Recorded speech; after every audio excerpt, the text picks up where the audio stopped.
और Donald Trump का एक और ट्वीट सामने आ गया। अमेरिकन सदर डोनाल्ड ट्रंप ने अपने बयान में कहा है कि ईरान के साथ होने वाले हालिया मुज़ाकरात में मुताद्दिद उमूर पर इत्तेफाक हो गया है, ताहम जोहरी मामला हल ना हो सका, जिसके बाद अमेरिका फौरी तौर पर आबना हुर्मज़ में दाखिल होने और वहां से निकलने वाले तमाम बहरी जहाज़ों की नाकाबंदी शुरू करेगा। उन्होंने इल्ज़ाम आयद किया कि ईरान बहरी रास्तों में बारूदी सुरंगों के खदशात का बहाना बनाकर आलमी सतह पर दबाव डाल रहा है, जिसे अमेरिका ने आलमी ब्लैकमेलिंग करार देते हुए मुस्तरद कर दिया है।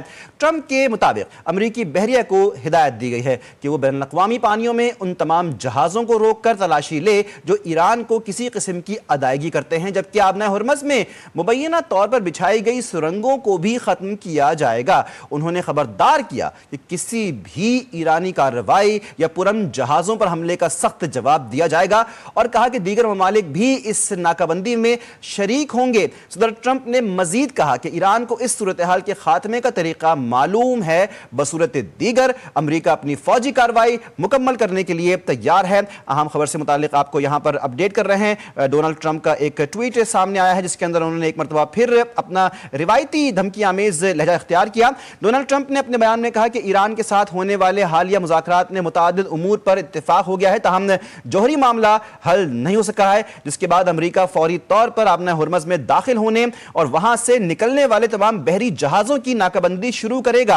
उन्होंने इल्जाम आयद किया ईरान बहरी रास्तों में बारूदी सुरंगों के खदशात का बहाना बनाकर आलमी सतह पर दबाव डाल रहा है, जिसे अमेरिका ने आलमी ब्लैकमेलिंग करार देते हुए मुस्तरद कर दिया है। ट्रंप के मुताबिक अमेरिकी बहरिया को हिदायत दी गई है कि वो बैनुल-अक़वामी पानियों में उन तमाम जहाजों को रोक कर तलाशी लें जो ईरान को किसी भी किस्म की अदायगी करते हैं, जबकि आबना हुर्मज़ में मुबैना तौर पर बिछाई गई सुरंगों को भी खत्म किया जाएगा। उन्होंने खबरदार किया कि किसी भी ईरानी कार्रवाई या पुरम जहाजों पर हमले का सख्त जवाब दिया जाएगा और कहा कि दीगर ममालिक भी इस नाकाबंदी में शरीक होंगे। सदर ट्रंप ने मजीद कहा कि ईरान को इस सूरत हाल के खात्मे का तरीका मालूम है, बसूरत दीगर अमेरिका अपनी फौजी कार्रवाई मुकम्मल करने के लिए तैयार है। हमें ज्वाइन करें हैं expert in global affairs doctor Munawwar Hussain साहब। सर, बहुत शुक्रिया कि आपने वक्त निकाला। मुज़ाकरात हमने देखे कि कल सारा दिन एंड ओवर द नाइट होते रहे, लेकिन आउटकम उस तरह से नहीं आ सका जिस तरह से हम एक्सपेक्ट कर रहे थे। लेकिन अभी डोनाल्ड ट्रंप का जो लबो लहजा है सर, वो आपके सामने है। क्या समझते हैं सर, ये किस तरफ सिग्नलिंग हो रही है? देखिए, मुज़ाकरात तो खत्म नहीं हुए और मुज़ाकरात हमेशा कैमरा की आंख के सामने नहीं हुआ करते। मुज़ाकरात बाज़ औक़ात बंद दरवाजों के पीछे होते हैं।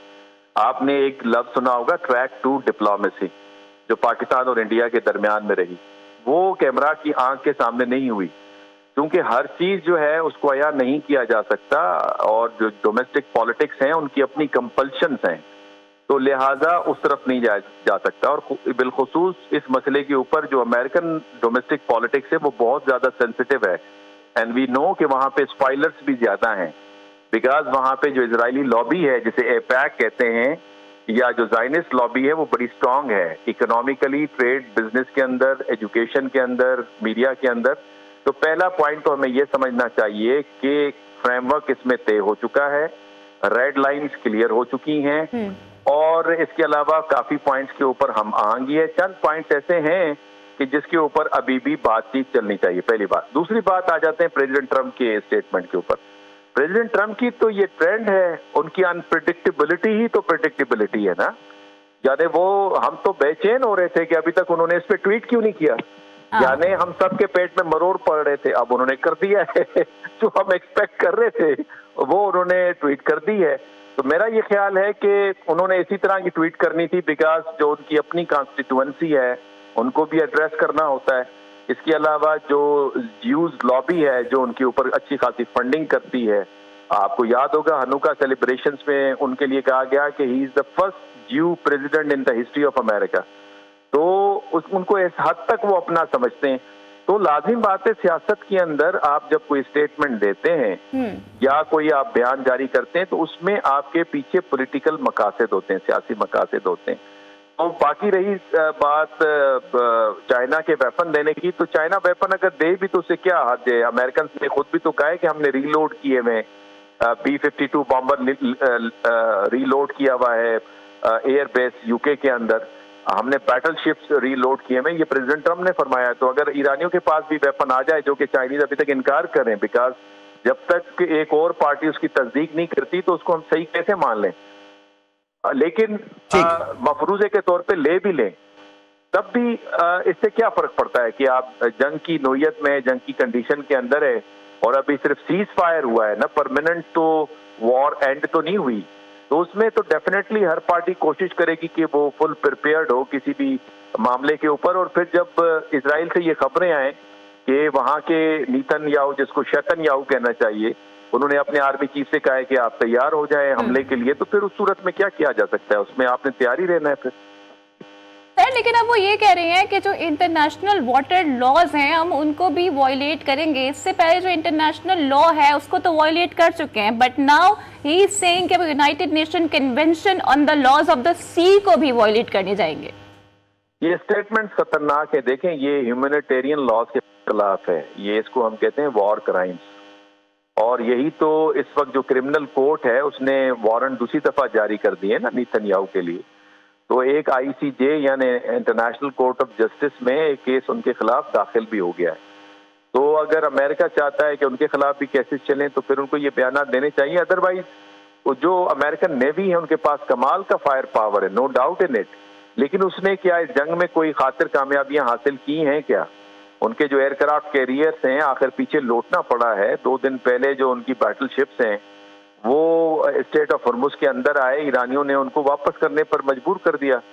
तो पहले क्या ऐसा कमाल हुआ है जो अब कमाल होगा? तो मेरा नहीं ख्याल कि ये सिर्फ स्टेटमेंट होती हैं, और इस तरह की स्टेटमेंट इस नोयत में आती हैं, ब्लफ किया जाता है, मिस इन्फॉर्मेशन दी जाती है। बहुत सारे, जंग सिर्फ हथियारों का नाम नहीं है, जंग एक पूरा पैकेज है। और ये आज की बात नहीं है। दूसरी जंग अजीम में गुइबल जो है वो प्रोपेगेंडा मिनिस्टर थे हिटलर के, तो वो कहते थे इतना झूठ बोलें, इतना झूठ बोलेंगे सच मालूम होने लगे। तो आजकल ये इंडिया क्या करता फिर रहा है? ठीक, मुनव्वर साहब, इस तरह के हमने देखा कि इस जंग के अंदर मल्टीपल फ्रंट्स पे ईरान ने इनको 40 डेज तक लगभग एक टफ टाइम दिया है, ना सिर्फ ये कि मिसाइल्स के थ्रू, बल्कि जो एक सोशल मीडिया वॉर भी है उसके अंदर भी हम देखते ये हैं कि वहां पर भी US इनका मुकाबला करते हुए फ्रस्ट्रेशन का शिकार दिखता है। अभी क्या लगता है कि थोड़ा सा जो ब्रीदिंग स्पेस मिला है इस सारी वॉर के हवाले से ईरान को, तो क्या लगता है कि अगर दोबारा से किसी किस्म की पेशकदमी, मिलिट्री पेशकदमी अगर करता है अमेरिका, तो किस किस्म का जवाब आपको मुतवक्के है ईरान की जानिब से? पहले की तरह जवाब होगा, कोई तब्दीली नहीं आएगी। ईरान का बैटल ग्राउंड के अंदर पलड़ा भारी आपको नजर आता है। उनकी जो पावर स्ट्रक्चर है विद इन द स्टेट वो इंटैक्ट है, उनकी रिजीम इंटैक्ट है, उनका जो आर्मी का स्ट्रक्चर है वो इंटैक्ट है, बल्कि ज्यादा लीथल हो गया है। और उन्होंने अभी तो अपने लीथल एडवांस्ड बैलिस्टिक मिसाइल्स का इस्तेमाल ही नहीं किया। और न्यूयॉर्क टाइम्स के मुताबिक वो तो इस जंग की वजह से चौथा पावर बन के उभरा इंटरनेशनल सिस्टम में। तो वो तो मामला ठीक है, लेकिन मैं अभी भी ऑप्टिमिस्टिक हूँ। जिस तरह मैंने पहले कहा, बहुत सारी चीजें आंखों से ओझल होती हैं, बंद कमरों दरवाजों के पीछे होती हैं। वो प्रोसेस कहीं रुका नहीं है। मुझे लगता है कि ये प्रोसेस कंटिन्यू है और ये फर्दर कंटिन्यू रहेगा। और इस वक्त सिर्फ कुछ डोमेस्टिक पॉलिटिक्स को फीड करने के लिए इस तरह के बयान आ रहे हैं।